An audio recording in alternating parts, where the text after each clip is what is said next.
I'm here today to inform the Council and the people about the history of Chiquita, formerly known as United Fruit. United Fruit was created in the 1800s in Boston. On December 6, 1928, an unknown number of United Fruit workers were killed during their month-long strike against the company by the Colombian Army, which became known as the Banana Massacre. The USA government threatened to invade with the Marine Corps if the Colombian government did not protect United Fruit's interest. In 1954, a coup was organized by the CIA to overthrow democratically elected President Jacobo Arbenz of Guatemala. Arbenz instigated land reform acts that antagonized United Fruit, who lobbyist various levels of the U.S. government to take action. The CIA director at the time, Alan Dulles, and his brother were shareholders in United Fruit. The CIA armed and trained a liberation army of 400 fighters under Carlos Castillo Armas and formed a propaganda campaign. The operation, known as Operation PB Success, lasted 1 year, overthrowing Arbenz and starting a civil war described by the Historical Clarification Commission as genocide. United Fruit controlled virtual monopolies in regions of Latin America that became known as banana republics. In 1984, the company transformed into Chiquita Brands International. Children as young as 8 work on banana plantations, while adults risk being fired if they exercise the right to organize. The average workday is 12 hours. Fewer than 40% of child laborers are still in school by age 14. Children work while pesticides are sprayed overhead by airplanes. They earn $3.50 a day, about 60% of the legal minimum wage. Only 1% of banana workers are affiliated with unions. On March 14, 2007, Chiquita Brands was fined a $25 million settlement with the U.S. Justice Department for having ties to Colombian paramilitary groups. Between 1997 and 2004, officers of a Chiquita subsidiary paid $1.7 million to a right-wing group called United Self-Defense Forces of Colombia.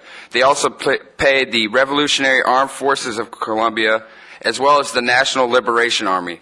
All three groups are listed by the U.S. State Department as terrorist organizations. Chiquita was sued by 173 family members of United Self-Defense Forces victims. In terms of casualties, it is the size of 3 World Trade Center attacks.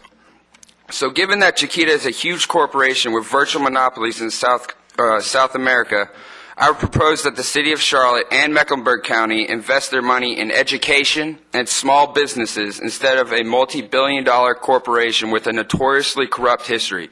We need to ask ourselves if this is a company we want to support. Thank you.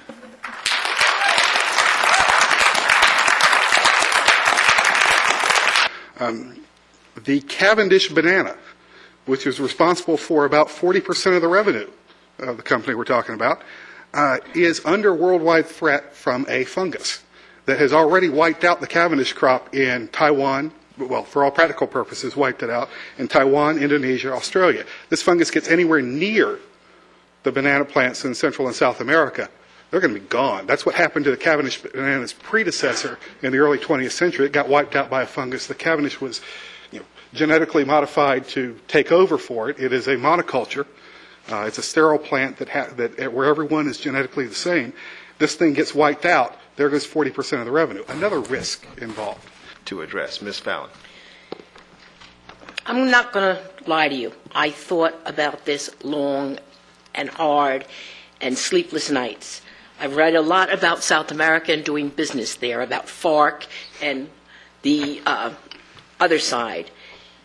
The cost of doing business in South America is FARC and the other side, but the cost of doing business in America, we have a place that does the same thing. We just don't recognize it as a entity, but it's done behind the scenes.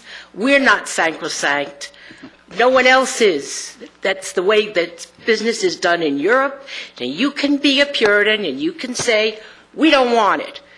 Who's going to fund the schools? You want the schools? So do I. Who funds it? It doesn't come down from heaven. All right?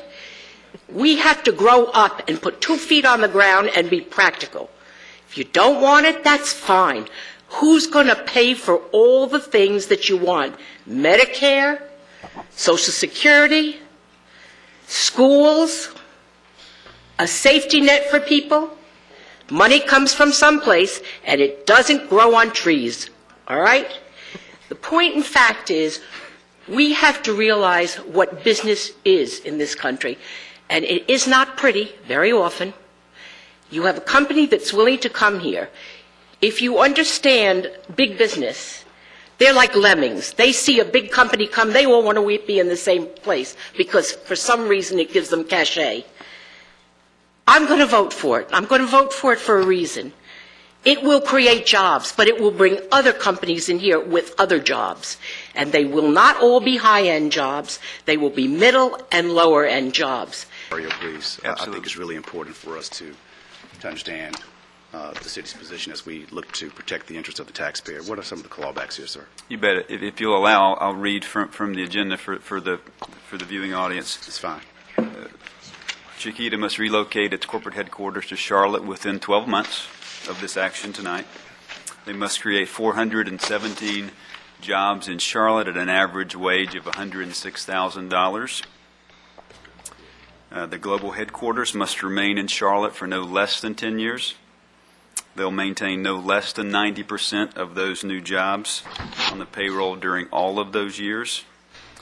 Failure to meet each of these grant terms will result in Chiquita's obligation to repay all or a portion of the grant. The minutes reflect a lot of what some of you that came down tonight talked about, and certainly the media has access to that, and many of you can have that same level of access. And I will tell you that the cost of doing business can sometimes mean doing more than doing less. It's just what happens in the business world if you're a business person. And I will tell you that while I'm not pleased with what it's taking to lure Chiquita to Charlotte, I'm diving on the sword to create jobs for those that need them. If you lose a job today, you're not necessarily getting one on tomorrow. And I don't know how many of you that came down tonight actually have a job, but I'm willing to bet you that the majority of you do. But when you get in that marketplace and you're without, and you're looking, as others have been for year in, year out, you may find yourself possibly knocking on the same door of Chiquita to see if there's opportunity there. And if you get it, well, I guess in part, you could thank the City Council in the event that they approve this action item. And I will tell you that if you don't, then it probably means that there's an opportunity for you elsewhere. Thank you. Thank you. Well, I was of a no vote at the straw vote level, but Chiquita is coming, and they want to be here, I think, with the clawback and with some of the opportunities that will come with this new business. While as my friend Mr. Mitchell says, I'm holding my nose and voting for it tonight, I am going to go ahead and change my vote to a yes vote and be with the majority around the dais. And no one likes this incentive stuff. I mean, I can't think of a single person who likes the way this stuff happens. But at the same time, that's the world that we live in. And it sounds like that's the will of the group. So why don't we go ahead and have a vote on this? All in favor, please say aye. Aye. Opposed? No. Okay. All right. We see a show of hands on that, please, Mr. Mayor. I'm sorry, sir. You are out of order, sir. Sorry. Show of hands, Mr. Mayor. Mr. Howard has requested a show of hands. All in favor, please say aye and raise your hands. And opposed?